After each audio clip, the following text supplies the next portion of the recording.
First at 5:30, tracking some potentially dangerous weather headed for us in West Michigan tonight. The Storm Track Live not showing much right now, but there are strong winds headed in our direction. And we do have team coverage beginning at 5:30, and we'll start with Chief Meteorologist Ellen Baca. Yeah, the radar is so misleading right now because it doesn't look like a lot is going on, but these showers and storms are going to be forming in Wisconsin and then moving very quickly into West Michigan overnight tonight. So through the duration of the day today, just fine, but after sunset, we have to start to turn our attention west and watch for that next line of showers and storms, which could pack a big punch. This system has our attention. In fact, it has national attention too. It's been given a moderate risk in terms of the severe risk, and notice this only goes to 5.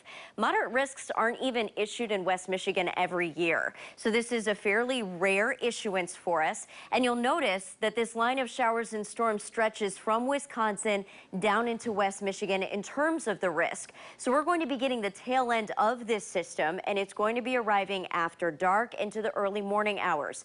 Again, Storm Track Live very quiet right now. There's not even a lot of lightning on board, but the showers and storms that we're expecting to form should be located near Eau Claire and Minneapolis and should spark in the next couple of hours. Very consistent forecast modeling with this.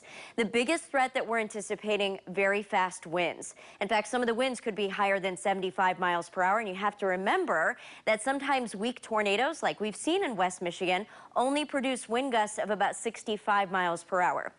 So with the potential of widespread 75-mile-per-hour winds plus, it definitely does have our attention. And Bill, this actually reminds you of a system that you saw back in 1998. So what can people do now, and what does this system remind you of? Okay, let's first of all take a look at what you can do. There's some important steps that you can take to protect yourself and your property. Number one is to not park under trees.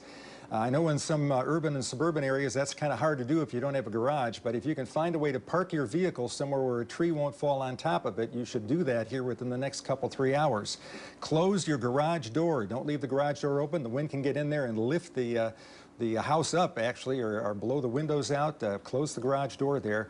Take your hanging baskets down. They're going to blow around here later on tonight. Turn over trampolines. You've probably seen video or still pictures of trampolines that have gone flying in thunderstorm winds.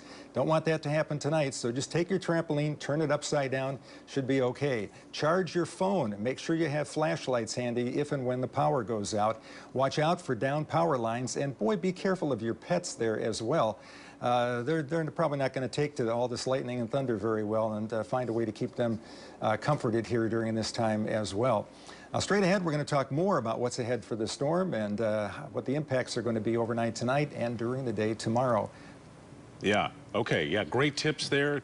The wind can come in so fast, so sudden, like in those derecho events. Bill, thank you. Make sure you get that Storm Team 8 weather app before storms roll in. You can download it. That's free on all platforms.